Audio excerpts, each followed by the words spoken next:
Diksha Jain, and I've cleared civil services examination with 22nd rank in the 2019 results, and I've done with my optional.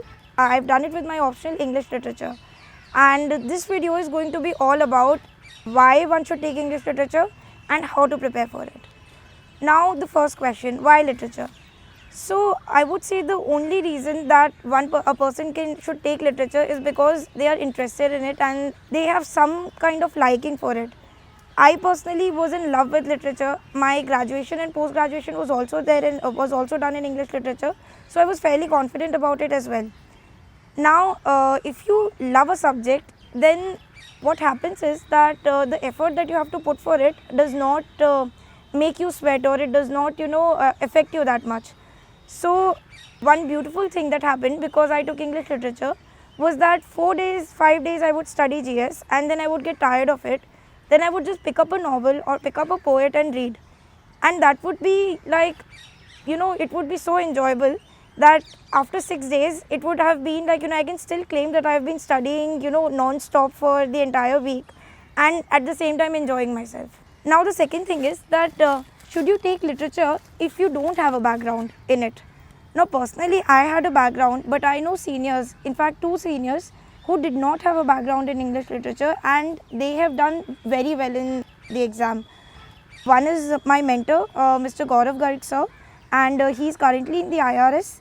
And second is I think last year Miss Anjali S ma'am, she cleared with English literature and she's in the foreign services. I would say that if you're interested in it, then whether you have a background in it or not really doesn't make a difference. You just need to know how to approach the examination. Now the first and the foremost thing is that you have to read all the texts.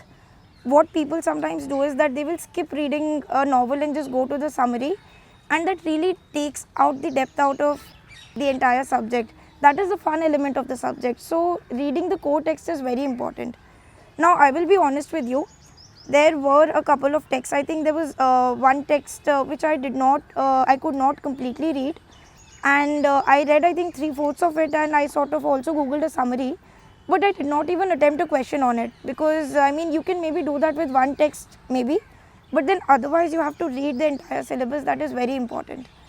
And people think that in literature critics are important, what others have had to say about that text. But actually what is really important is your own understanding of the text. How you analyze the text is going to be your answer. Maybe if you read a few critics, you can quote them here and there, but that is not the mainstay of your answer. Your answer is basically your understanding of the text. And unless you read the text properly and you read it on your own, your understanding will not be able to develop.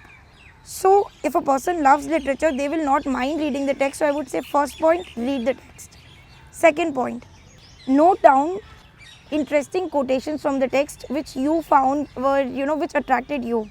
This can be a very fruitful process because one, you will be noting down things from the text, and that will help you in, it will rekindle your memory. And secondly, these quotations have to be used in the answer. The more you quote in the answer, the more beautiful it is and the more sense it makes. See, in a literature answer, the pattern is like this. They will ask you a question. For example, maybe they will ask you a feminist reading of Jane Austen. And what you will do is that you will introduce the text. Then you will start making your point that supposing why is Jane Austen a feminist writer, why is Pride and Prejudice a feminist novel, for example. So maybe you will say that the character of Elizabeth, the way she's interested in reading, she has her own identity, she does not want to go into that trap of marrying for money, and she is a romantic at heart, and these things have really inspired the feminist movement. But if you say these same things and you give a quote from the text to substantiate it, that really makes the answer beautiful. And the quotations don't have to be like very big, they can be just 3-word sentences. For example, in Huckleberry Finn, what is the changing point of Huckleberry Finn's life and the central ideological aspect of that book is contained in the following lines, basically, which are all right then, I'll go to hell. So it is basically this which is going to enhance your answers. So please don't be scared by quotations. Love them, and you note them down, you read them in your free time, you throw them at people, in conversations, you will start using them in answers, and that will make a lot of difference. Coming to the next point is answer writing. See, now those of us who have done graduation, post-graduation or any kind of studies in literature, we have been writing 8-page long answers, 6-page long answers. UPSC does not give you that much time. I will tell you this, the questions that you got in university are the ones which you are going to get in the optional paper. But the amount of space and time that you will get for the same question is going to be very less. So what do? You practice writing the same answers, the same point in a very succinct and concise manner. And how does that happen? It happens like this. You put the timer. If it is a 10-mark question, for example, you put a 7-minute timer. If it's a 15-mark question, I've forgotten, I think it's 12 minutes or something like that, or 14 minutes. And you write within that timer. And you will write, the first answer you might feel like, oh my god, this is so bad. But then the more you write, the more you will improve. You will realize the importance of precise writing, and you will understand how fewer words are to be used. When in an answer you're making an argument, you're making one single point, you give one single very effective evidence, but you don't have to give like 3-4 evidence like we used to do in university. That really reduces the length of the answer. And with quotation and precise writing and practicing answer writing, English literature is really a cakewalk. Now, how will you revise and how will you, English literature syllabus is supposed to be very vast. There are so many novels, so many poets, so how do you consolidate it? So now the thing is, because they are all stories and poems, you won't have a hard time remembering it. It will be ingrained in your blood if you've, read it properly. What you can do is that now all these quotations that you have noted, apart from that, what you can do is that maybe if you find some good introductions, you can, read them, and if you find any important lines, you can note them down in one place. What you can also do is that your own understanding of that text. Write a few lines, write a few like 5-6 points. Okay, so if this question comes, then I'm going to, like, my understanding is this, that I want to write these points. And when you consolidate this material, you will have like a 4-5 page handout.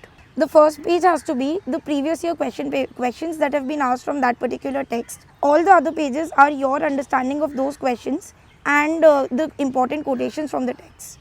And what will happen is that when you are revising before the examination, you will have these small handouts, and it will be very easy for you to consolidate your entire learning, and you will be able to reproduce it beautifully in the examination. Please focus on reproducing the quotations, on using critics wherever possible, wherever you have read, and on writing, a little beautifully. There should be flow in the answer. One paragraph should be connected with the other. The introduction should be emphatic. The conclusion should also be, summing up things. It should put an end to the argument. Now, it all sounds very beautiful when you say it like this, but really the way to it is practice. Practice and practice with a timer, I would say. And it will work out beautifully. I have personally always believed that if literature is done properly, and if you follow whatever I'm saying right now, and most of this guidance has been given to me by Gaurav sir only, for which I am really thankful to him, then it is very easy to crack this exam. And it will be an enjoyable journey, and you will, every other paper you will forget, but your literature paper you will always remember. And it will be a beautiful feeling to give that paper also. So I would just say this, that enjoy, again it's like a revision, enjoy the text, read the core text. Even if you don't read anything else, it is completely alright. Please write, and write a lot, and use quotations, learn quotations and reproduce them in your answers. And I am sure it will be wonderful. Please don't be scared by this optional. It's a wonderful optional, and you will really enjoy it. Thank you so much, and I am happy that I am doing this talk today, because again, like, this is something I am doing for literature, and it makes me very glad.